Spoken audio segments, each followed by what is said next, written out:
ఈరోజు ఎస్సీ వర్గీకరణ వలన మాదిగలకి 30 సంవత్సరాల నుంచి ఎదురు చూస్తున్న కళ నెరవేరింది. దీనిలో ఎవరు ఎలాంటి సహోదరులు అందరూ కలిసికట్టుగా అందరూ ఐక్యంగా ఉండాలనేది మేము కోరుతా ఉన్నాం. ఇక్కడ ఎవరు గొప్ప అనే పరిస్థితులు ఎవరికీ లేవు. మాదిగల ఐక్యతగా వర్ధిల్లాలి అన్న కాన్సెప్ట్ ఆ రోజు కృష్ణ గారు మొదలుపెట్టిదే. దానికి బాబు గారు ఇచ్చిన స్ఫూర్తి ఈ 30 సంవత్సరాల్లో నెరవేరింది. దీనివలన ఎస్సీలు అందరూ ఏ కులాల వారైనా కానీ కలిసికట్టుగా ఉంటారని చెప్పేసి ఈ సందర్భంగా నేను కోరుతా ఉన్నాను. దయచేసి దీనిలో ఎవరు ఎలాంటి భేషజాలకు పోకుండా అందరూ సమిష్టిగా కలిసి ఉండాలనేది మా కోరిక. నమస్తే. నిన్న సుప్రీంకోర్టు ధర్మాసనం మరి ఎస్సీలకి వర్గీకరణకి మరి చట్టబద్ధత కల్పిస్తూ మరి ఏ రాష్ట్రానికి ఆ రాష్ట్రం వర్గీకరణ అనేది చేసుకోవచ్చు అని మరి సుప్రీంకోర్టు ఇచ్చినటువంటి న్యాయ వాదులకు మరి తెలుగుదేశం పార్టీ నుంచి ధన్యవాదాలు తెలియజేస్తున్నాము. ఎందుకంటే ఎస్సీ వర్గీకరణ అనేది మరి మన్నా కృష్ణమాదిగ గారు 1994లో ప్రారంభించి మరి వర్గీకరణ చేయాలి, ఎస్సీ వర్గీకరణ చేయాలి అని ఆలోచన చేసి మరి ఉద్యమం చేయడం జరిగింది. అదే క్రమంలో ఆనాటి మరి ముఖ్యమంత్రిగా ఉన్నటువంటి నారా చంద్రబాబు నాయుడు గారు 1996లో మరి ఒక కమిషన్ చేసి వర్గీకరణ చేయాలా వద్దా అని మరి ఆ కమిషన్ ద్వారా 2000లో మరి వర్గీకరణ చేయటం జరిగింది. ఈ యొక్క వర్గీకరణ సంబంధించి మరి నారా చంద్రబాబు నాయుడు గారు సమన్యాయం కావాలి, సమాజ న్యాయం కావాలి అన్న ఆలోచనతో మరి ఆనాడు వర్గీకరణ చేసి మరి అందరికి కూడా సమన్యాయం చేసినటువంటి మహోన్నతమైన వ్యక్తి నారా చంద్రబాబు నాయుడు గారు. మరి కాలక్రమేణా మరి ఈ వర్గీకరణ 2004లో కొట్టివేసడం జరిగినది. మరి కొట్టివేసిన తర్వాత కూడా ఉద్యమాలు తీవ్రతరం జరిగింది. ఈ తీవ్రతరం జరిగే క్రమంలో మరి నారా చంద్రబాబు నాయుడు గారు కూడా మరి ఎన్నో సందర్భాలుగా సమన్యాయం జరగాలి, ఎందుకంటే ఎస్సీ ఎస్టీ బీసీలు అందరికి కూడా సమన్యాయం జరగాలనే ఆలోచనతో, అలాగే ఎస్సీలు కూడా ఐక్యతతో ఉండాలంటే మరి ప్రతి ఒక్క వర్గానికి కూడా సమన్యాయం జరగాలి అన్న ఆలోచనతో వర్గీకరణకి సపోర్ట్ చేయటం జరిగింది. అదే క్రమంలో మరి నరేంద్ర మోడీ గారు కూడా మరి పార్లమెంట్లో బిల్లు చేసి సుప్రీంకోర్టుకి పంపించడం జరిగింది. ఈ సుప్రీంకోర్టు ధర్మాసనం కూడా మరి వర్గీకరణకి అనుకూలంగా తీర్పు ఇవ్వడం జరిగింది.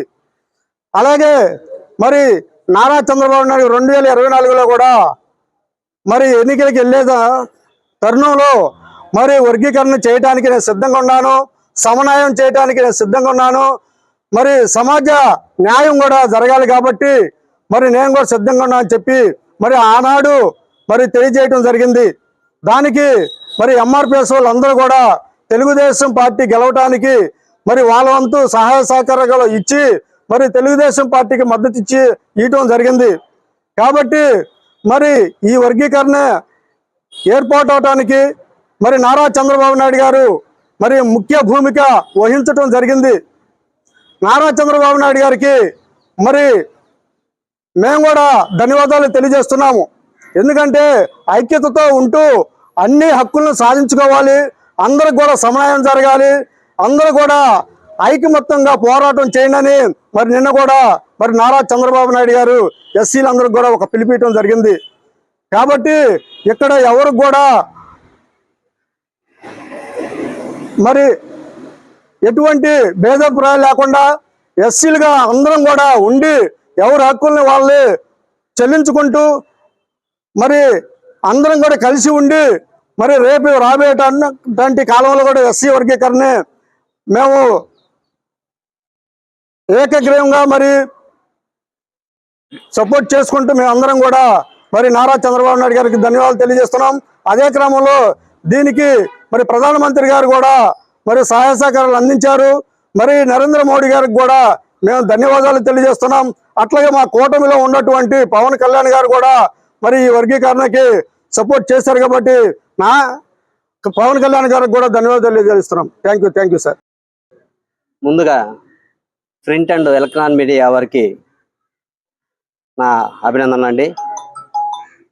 మాదిగలు ఎంతో కాలంగా గత 30 సంవత్సరాల నుంచి ఎదురు చూస్తున్న కళ నిన్న గౌరవ సుప్రీంకోర్టు 7 సభ్యుల ధర్మాసనం ఎస్సీ వర్గీకరణకి అనుకూలంగా తీర్పు ఇవ్వడం జరిగింది. ఆనాడు రాజ్యాంగ నిర్మాత అయిన డాక్టర్ బిఆర్ అంబేద్కర్ ఏదైతే సమాజంలో సామాజిక న్యాయం కావాలని కలలు కన్నాడో దానికి అనుగుణంగా నిన్న సుప్రీంకోర్టు వారు తీర్పు ఇవ్వడం జరిగింది. దీనికి 2 రాష్ట్రాల్లో ఉన్న మాదిగలు ప్లస్ అలాగే దేశంలో ఉన్న మాదిగ ఉపకులాలు కూడా కూటమి ప్రభుత్వానికి అలాగే ఎన్డీఏ ప్రభుత్వానికి రుణపడి ఉంటామని ఈ మీడియా ముఖంగా తెలియజేసుకుంటున్నాం. మందాకృష్ణ గారు ఎస్సీలో ఉన్న కొంతమందికి లబ్ధి చేకూరుతుంది, కొంతమందికి ఆ ఫలాలనే ఎక్కువ అందుతున్నాయని ఎస్సీలో ఉన్న 59 ఉపకులాలకి సమానమైన ఫలాలు అందాలన్న ఉద్దేశంతో ఆనాడు ఎంఆర్పిఎస్ ఉద్యమాన్ని స్టార్ట్ చేయడం జరిగింది. దానికి ప్రతిఫలంగా 2000లో చంద్రబాబు గారు ఎస్సీ వర్గీకరణని చేయించడం జరిగింది. దాన్ని కొన్ని అనివార్య కారణాల వల్ల చిన్న సాంకేతిక లోపాల వల్ల కొట్టివేయడం జరిగింది. దాన్ని మొత్తం కూడా సమీక్షించుకొని 4 కమిషన్లు వేస్తే 4 కమిషన్లు కూడా ఎస్సీ వర్గీకరణ న్యాయబద్ధమైంది, ఇది కరెక్ట్గా చేయాలనే ఉద్దేశంతో ఆ 4 కమిషన్లు రిపోర్ట్ను కూడా తీసుకొని కేంద్ర గవర్నమెంట్ వారు సుప్రీంకోర్టు వారు నిన్న తీర్పు ఇవ్వడం జరిగింది. ఈ తీర్పుని మేము స్వాగతిస్తున్నాము. దీనికి సహకరించి ప్రతి ఒక్కరికి, ముఖ్యంగా మా తెలుగుదేశం పార్టీ జాతీయ అధ్యక్షులు చంద్రబాబు గారికి, అలాగే మోడీ గారికి, పవన్ కళ్యాణ్ గారికి, పురంధేశ్వర్ గారికి, ముఖ్యంగా మా మాదిగల ముద్దుబిడ్డ మందాకృష్ణ గారికి మేము కృతజ్ఞతలు తెలియజేసుకుంటున్నాము. సుప్రీంకోర్టులో రాజ్యాంగ ధర్మాసనం ఇచ్చిన తీర్పు మరి ఈ యావత్తు దళిత ప్రపంచానికి, భారతదేశంలో వాళ్ళకి అందరికి కూడా శుభపరిణామం ఇది. ఎందుకంటే ఏబీసీల వర్గీకరణ జరిగితే మాత్రమే ఎస్సీలో ఉన్న దిగువ వర్గాలకి 59 కులాల ఉపకులాలకు కూడా న్యాయం జరిగిందని చెప్పేసి ఒక సామాజిక నాయకం ఉందని చెప్పేసి భారతదేశంలో ఉన్న అన్ని సామాజిక వర్గాలు, అదేవిధంగా అగ్రవర్ణాలు, అదేవిధంగా రాజకీయ పార్టీలు కూడా మద్దతు ఇచ్చి మరి ఏబీసీ వర్గీకరణకు సహకరించాయి. మరి నారా చంద్రబాబు నాయుడు గారు 2000లో ఈ అమలు చేస్తే ఆ రోజే 20,000 ఉద్యోగాలు, 22,000 ఉద్యోగాలు మరి మాదిగ సమాజం ఉమ్మడి ఆంధ్రప్రదేశ్ మరి తెలుగు రాష్ట్రాలు 2లో కూడా అనుభవించినటువంటి వచ్చినటువంటి పరిణామాలు ఉన్నాయి. మరి ఆ క్రెడిట్ చంద్రబాబు నాయుడు గారికి దక్కుతుంది.